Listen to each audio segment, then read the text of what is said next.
Hi, and welcome to the Spooky Hours. My name's David Saunderson, and today we're talking to Ruth Roper Wylde, who's a Bedfordshire-based researcher and author who's written a number of books into the paranormal and ghosts and hauntings in the area. How are you, Ruth? Hi, I'm fine. How are you? I'm good, thank you. How are you coping with the lockdown at the moment? We're all still in lockdown. It's a bit odd not being able to see my friends and family. Particularly worried about my sister, who's a frontline COVID-19 nurse.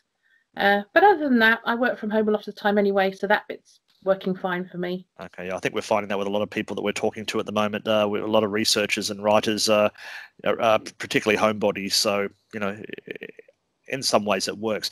Now, you've written 4 books, and you're writing another one. I'll go through them. I'd like to talk to you about them during our interview to get a little bit of an understanding about your work. You've done Ghosts of Mastan, Vale, which is, I believe, a place in Bedfordshire near you, where you live. Almanac of British Ghosts, The Roadmap of British Ghosts, and These Haunted Times, Volume 1. That's right. Can you tell us sort of when did you first get interested in ghosts and hauntings that you would want to spend your retirement writing all about them?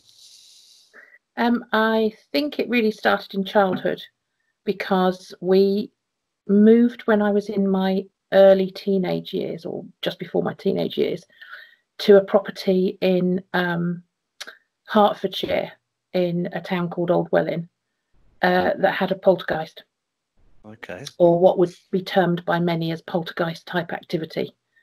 So we found ourselves living with crashes and bangs that you couldn't find any explanation for, lights turning themselves on and off when nobody was near them, the cooker turning itself on and off, objects moving across the kitchen while you were stood there watching them,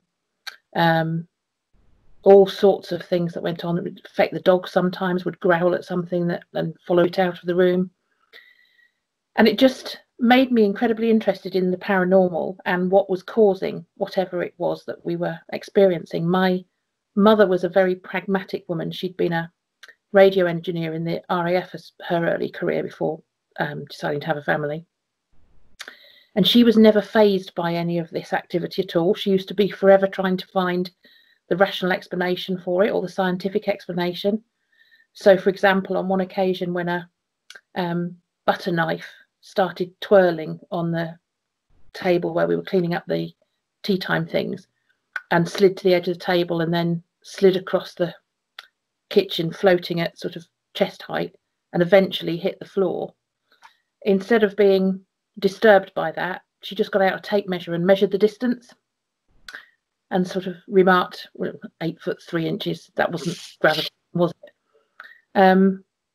So she was always just looking for the rational explanation, and she never reacted with sort of fear or hysteria or, you know, any kind of negative reaction. And I think as a young kid, that just made me really interested in, well, what is it? What's happening? And I started reading a lot of books on the subject and quite quickly got disillusioned by the fact that so many books just repeat the same story over and over and over. Yeah. And just regurgitate somebody else's work. And that just made me want to start finding more about it and finding other people that were experiencing it. So as I grew a bit older, got married, settled down, I started keeping a card file because this was back before the days of computers, home computers. And my very first job when I left school was a library assistant, so I'm used to using card files. And I literally started up a physical card file of data about ghosts that I was reading about and what people were saying and the different theories and so on. And over time, that just grew and grew until eventually computers came along and I transferred the whole thing over onto computer. And from there, the desire to start writing about it myself grew. Okay. We've sort of jumped quickly from your own experience, which I find fascinating about the Poldarks experience. How long did that happen for you in your life? We must have been in that house for maybe 6 years or so before I grew up and moved away. My parents were there for a little bit longer then, another couple of years after I moved out. But the occurrences were still going after I moved out. And actually, they kept going for a short while after all of us moved out and the house was stood empty for a while. And Because we used to take our friends round to show them that if we drove past, the lights would flick on and off, even though there was no electricity to the house. Yeah. How old were you when it started happening? I would have been somewhere around the age of perhaps 10-ish, something like that, 10 or 11. Okay. And I was 17, 18 when I moved out the house, something like that. So it wasn't necessarily, I mean, you said you had your sister. Was she older or younger than you at the time? My sister's 18 months older.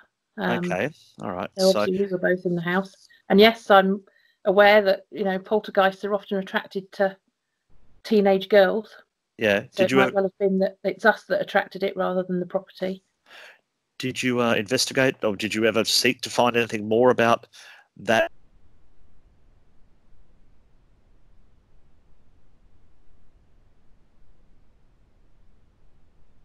Somebody who lives in that same street contacted me, and I asked them whether they knew anything about the particular number of the particular street, and they popped across and asked, and that current owner was able to say to them, no, there's never been anything at all ghostly about this house. There's no phenomena at all. And we know that before us, such and such a family had it, and they never experienced anything. And we know that before that, the Wyldes had it for X many years, and they never experienced anything. And I thought, well, the Wyldes, that's us. Yeah. And we did experience a lot, but it makes you realise that you don't really talk about it. No. And so I did actually double check that by speaking to one of my school friends, whom, still friends with all these years later, and said, do you remember anything about our house? And she could remember me occasionally mentioning things, but most of her memories about the house come from me talking about it in later life rather than at the time. And like she said, if I told her it all at the time when she was a schoolgirl, she'd never have come round to play. So yeah, that's true. No doubt that's probably why we learned to keep quiet about it. Okay.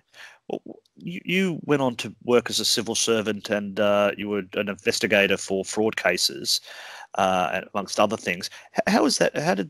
What kind of skills did that give you to when you were putting together the books and researching, talking to people about the new, I'll call them ghost stories, but incidents of hauntings around the place? What do you think you're a little bit more skeptical about it? But you obviously come to this being fully aware of poltergeists, so you're not like some investigator go, look, it's all rubbish, we don't believe any of it.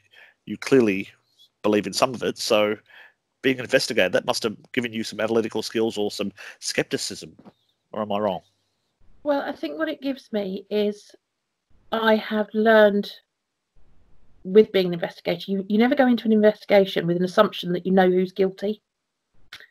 In other words, you don't assume that you know the end game before you do the investigation, or your investigation is going to lead you in entirely the wrong direction, because your own mindset is going to make you miss things if you think you're trying to prove a particular way.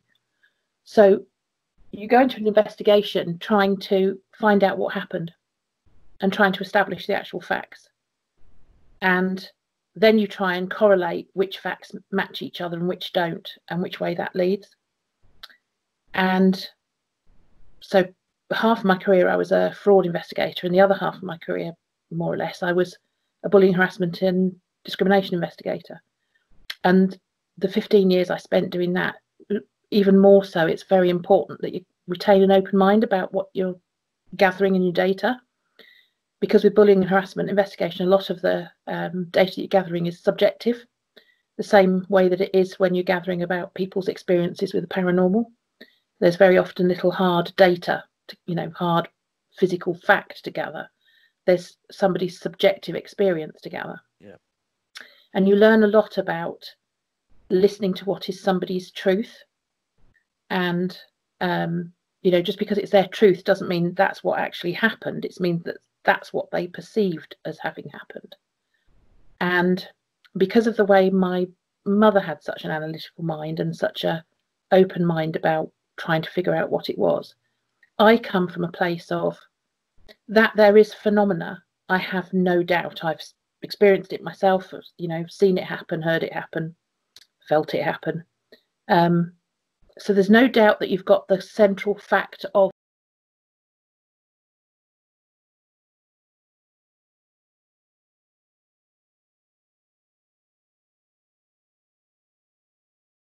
and what's actually behind it. So my premise with researching for the books and writing the books is always to gather the data, try and find correlations in the data, and put it down for posterity in the hope that somebody cleverer than me will come along at some point in the future and work out what's actually causing it.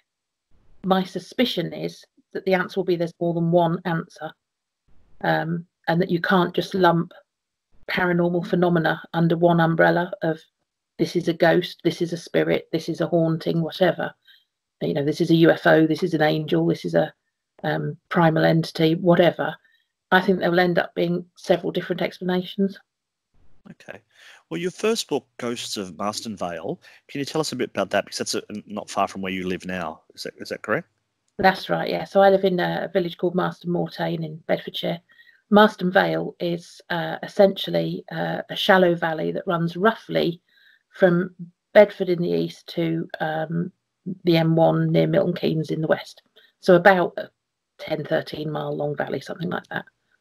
And I decided to write about that area because I'd partially retired. I decided I was going to finally realise my ambition of writing a book, and thought I need to start with something quite succinct that I can actually handle as a first attempt at writing a book. And I knew that the data I'd got in my database was so massive that I was going to struggle to think about how to lay it out, how to create that into a book without giving myself some quite tight parameters.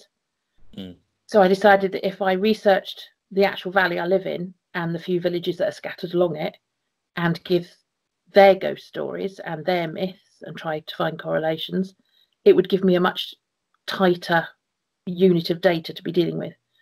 And from that aspect, it worked really well because it's quite a small book. It's only 75, 80 pages long, something like that. But I got a lot of the data by going out on social media and interviewing people from the villages and speaking to people either, you know, by email or in person or by phone or whatever, and trying to correlate some of that against some of the myths and legends from around here, and a little bit of the history from around here. And it just gave me a good way of figuring out how to organise my mind when it comes to taking all that data you've got and putting it down on paper in such a way that it makes a useful book unit sort of thing. Did you come with any conclusions about how haunted Mastan Vale is? Is it a particularly haunted place? Well, interestingly, one of my witnesses told me that she had been told when she called a paranormal team out to investigate her house at one point a few years ago, that it's the most haunted square mile in Bedfordshire is within our village. Whether that's true or not, I don't really know. But yeah, there are quite a few hauntings around the village. And I didn't just include hauntings. I included sort of any slightly odd paranormal experience or, inexplicable experience. So there's some that might fall perhaps more into a UFO category or whatever category you want to name, really. Yeah. But if it was odd and there was no explanation for it, I included it. Okay. Sorry, go on. Well, your next book was the Almanac of British Ghosts, which I find very interesting because that's based on the dates of ghosts, isn't it? When you hauntings, is that right? Yeah, so, absolutely. Tell us about that. How do you research that? Because clearly that's very hit and miss, I would have thought, to find. Or were you looking for particular dates to fit them all in, or how did that work? Well, over the years with building the database, one of the things I'd noticed was that there are things called anniversary hauntings, or they generally get referred to as anniversary hauntings. And that is a ghost that supposedly only haunts on one particular date a year. So it might be, for example, the day that they died, or the day of the battle that they died in took place, or the day they were executed, or the day they were sentenced to death, or usually something to do with their death. Occasionally to do with something happier, like the date of their marriage or what have you, but that's quite rare. And that there's quite a few of those around the country. So when I was splitting the data on the database, I'd started making a list of hauntings by date, for those that had a particular date attached. Once I'd written Ghost of Martson Vale and was now looking at, right, I can write a proper size book now. Yeah. How am I going to split my data? It was kind of obvious to go next to, well, I'll do the ones that are in date order, because that makes a very succinct book subject theme. And by then I had found so many that were on particular dates that, you know, I think that book's 300-400 pages long, and it's arranged literally month by month as an almanac, so you can look up a particular date and see whether or not there's a haunting supposedly happening on that date, and if so, where and what it's of and what the history of it is. And in all instances, I went out to try and find if I could find anybody who had experienced that haunting, because a lot of them are very old tales. Yeah. An awful lot of them are to do with Anne Boleyn and, you know, King Henry VIII. And a lot of them seem to have a lot of Christmas or New Year's or something that's a particularly big day, isn't it? Like, you know, it always happens on Christmas Day. Yeah. But there are dozens for New Year's Day, New Year's Eve, Christmas Eve, Halloween, 31st of October, absolutely dozens on those dates. Yeah. And then the rest of the year, you know, in any particular month, you won't find a ghost for every day of the month. But I've laid it out so that, you know, you could look to see what was the next one coming up to the date you were sort of looking at, and where to go. Were there any surprises there? Like we just said, we expect Christmas and Halloween and stuff like that. Is there a particular time of the year other than we wouldn't expect? There's nothing that's a particular time of the year, but the one thing that I really picked up on whilst doing it was actually you can't trust the dates, because we've had a change of calendar in this country since most of the battles and beheadings and that sort of thing happened, which means that the calendar dates have moved quite significantly. I think it's about 11 days. Yeah. So if the battle happened, for the sake of argument, on the 1st of July 1524, the 1st of July 1524 is not the same day of the year as it is now. Yeah. So there's no point in you going on the 1st of July and expecting to see, you know, the groans and shots of the battle or whatever. It's likely to be happening on, or theoretically one would assume it should happen, on whichever day of the year that day used to fall under the old calendar scheme. So, like the Battle of the Boyne is always celebrated on the 12th of July in Northern Ireland, but it's actually in the old calendar it's the 1st of July. Yes. So that's exactly. That's true. So it's interesting. You found that people are saying that this is you'll see this ghost turn up on a certain date, and it's well, no, it turned up 11 days ago. If that's what it is. Yeah, and what I actually found was that of those that I could find actual correlation of people that have experienced something, it tended to be in the month around that date rather than the given date. Yeah. Quite a few of them, if I could find anything, it's actually all year round. You know, it's just an active haunted location. And I think a lot of the time what it highlighted was that people ascribe hauntings to something famous that happened or somebody famous that was from that area, rather than it necessarily being anything to do with it. Okay, so you're saying like a battle haunting might be there anyway, whether the before or after the battle happened, nothing to do necessarily with that battle. So yes, I apologise for the sound of my dog barking. Okay. That's okay. So yes, with battles it's slightly different. I think there is a little bit more weighty evidence sometimes that battles can make, you know, a haunting, and you get the noises and what have you. But again, they don't seem to be necessarily restricted to the actual day of the battle, even if you do make the adjustment for the calendar. And I wonder whether that's because what you're getting is kind of the skirmishes leading up to the big day, and then the after effect. You know, there must have been individuals, if indeed it's individuals that cause hauntings, with the, you know, one of the theories is that people become ghosts or cause a haunting if they have a very traumatic death. So is it that you get quite a lot of activity either side because people are affected by that battle either side of the date? Or is it a case of the reason you get the replay sounds or the, you know, see the spectres of the battle or whatever. Is that because the actual area itself is somehow able to record sound or record vision, or is it because the area itself is somehow more prone to encouraging and displaying phenomena of different types? Yeah. And that's what keeps me endlessly fascinated, is trying to work out what the data is telling you. Yeah.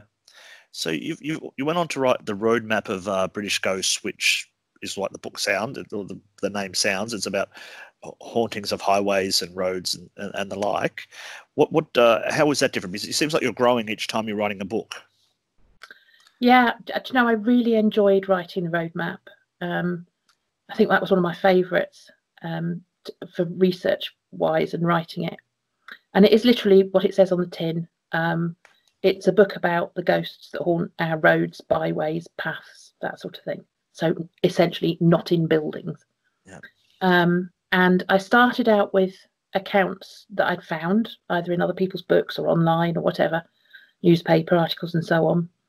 And then I went out on social media and asked a very open question. Does anybody know anything about an alleged haunting along such and such a piece of road? Yeah. Or have they had any strange experiences along there? And it was so fascinating what I got back. I mean, obviously there were quite a few where I got nothing back. You'd expect that. Yeah. But it was amazing how many times I did get responses. I mean, you know, if you choose to read the book at some point, there are some absolutely fascinating accounts from people about their experiences along those roads. And, you know, in amongst delving into all of that, I made quite a few discoveries where, you know, a reported haunted along such and such a road has actually got the road completely wrong, and the road they meant was some miles away. Yeah. And they've just inaccurately reported what they were told. So there's quite a few places where it clears up. You know, it's not this road that everybody else has put in their books. It's actually this road over here that is the one, you know, that's got a village with a similar sounding name or a similar sounding road or something. And it's just been misreported. Yeah. But there's quite a lot of accounts where I found several people who'd had different experiences but along the same road. And one particularly fascinating one was the village of Risley in North Bedfordshire. I found 5. By the time I'd written the book, I found another 2 since. Accounts of people who have encountered what I was looking for. There's one reported account that I found in another author's work about a farmer who was working on the side of the road and experienced the sound of a ghostly horse crashing past him through the hedge. So galloping, snorting, neighing sort of thing.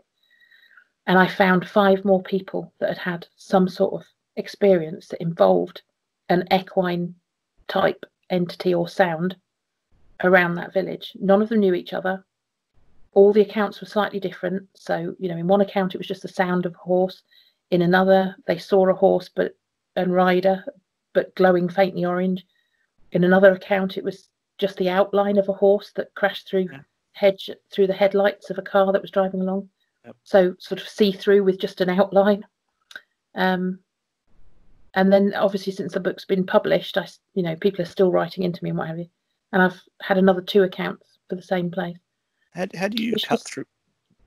Sorry, go on. I was just going to say, when you're putting stuff on social media, asking people to come forward with accounts, how can you trust that it's not just someone having a laugh or someone making something up to see, you know, if you'll accept what they're saying? Do you know, that's a very interesting question, and it's not one I get often asked, which is nice. And the answer is, to a certain extent, you just have to take it on trust. Yeah. I mean, there are some people, when I go out on social media, I pick up some obvious trolls. Yeah. And you know that it very quickly becomes clear that they're just taking the mick. Yeah. And just trying to get a rise. And obviously, I just treat them with a pinch of salt they deserve. I tend to not answer them usually. Occasionally get tempted to, and I just ignore what they're saying. Every now and again, I get an account which I think, I'm not sure that person was being truthful, but I'm not going to disclude it just on the basis of a gut feeling from me. Yeah. Because it could be a completely inaccurate gut feeling. They could be being completely truthful. So I'm sure there will be accounts that slip through that simply aren't truthful, that people have just taken it on themselves to tell me a pack of lies. Yeah. But mostly when I speak to people or when they write to me, it's clear from the way they speak that they are simply recounting something that's bothering them. And very often there's a sense of wonder from them that they had this weird experience once in their lifetime. And very often it is only once in somebody's lifetime that they have a weird experience. And then all of a sudden they were reading, social media one day, and there was this person asking about that particular area that they had this experience in. And you can sense the sort of relief in, blimey, was somebody else had something weird happen there then? And for a lot of times, for me, that kind of gives me the verification that they're being truthful, or like I said earlier, they're giving me their truth. They're telling me what they perceived and what they felt at the time. It's certainly true that if you had 5 witnesses in a room and put a phenomena in front of them, you would get 5 different accounts of what people just saw, because that's the way the human mind works. And that's the way memory recall works as well, even, if you interviewed them quite quickly after the event, let alone years after the event. So you have to sort of take into account that there's going to be, their own spin is put on it without them even meaning to. But nevertheless, there's always the truth of, but something happened. And that's what fascinates me. What caused that to happen then? Was it, is it just something that triggers a weird reflex in the human mind? And is all of it actually subjective and none of it is physical? If that's the case, then how does it explain when objects move and such like? So that's why we all do this, because there's such mysteries out there that we don't understand. So absolutely, that's what keeps us going. so you've now written These Haunted Times Volume 1, and you're about to write Volume 2. Yeah. How are they connected that there's too much for These Haunted Times to be Volume 2? What is that book about? Well, while going out for Almanac and Roadmap, obviously I got an awful lot of responses where people said, no, I haven't experienced anything along that particular road or on that particular date or in that particular location that you're looking for. But my house that was 3 miles away, or when I went to visit such and such a castle, or when I was in the pub with my mates one day, etc., etc., etc., such and such happened. And of course I added all those accounts to the database because I just can't help it. And then I realised that actually there's now enough data for them to form a book on their own of, all the things that wouldn't kind of fit into the theme that I've got going in Almanac and Roadmap. So I thought, well, the theme for These Haunted Times is within people's own lifetimes or family lifetimes. There are a couple where it's, they're given the account as their father had seen it or their mother or whatever. Just out that lifetime. But that's where the theme came from, These Haunted Times. It's people's own accounts. And I applied the same methodology of, well, here's the account. I'll go out on social media and see if I can find anybody else who experienced something there. That's a good idea, yeah. Sometimes I did manage to, sometimes I didn't. But, I chose which accounts to put into These Haunted Times Volume 1. And essentially, I just kept going until it was big enough to be a book. Because there's a point at which, if you go any bigger than that, the printing costs and the physical costs of forming the book would make it too expensive for anybody to buy.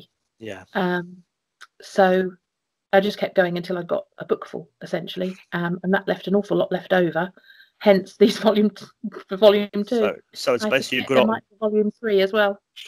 So it's just a good old-fashioned chock-a-block ghost book full of ghosty tales and strange goings on. People's own experiences, and most of them have never been published anywhere else before.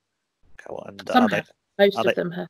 Totally. Are they in any place in England or the world, or is it just within your area, or how does that work? It's the UK. So all 4 of my books at the moment are UK centric, but I'm itching to branch out and write about the world more widely.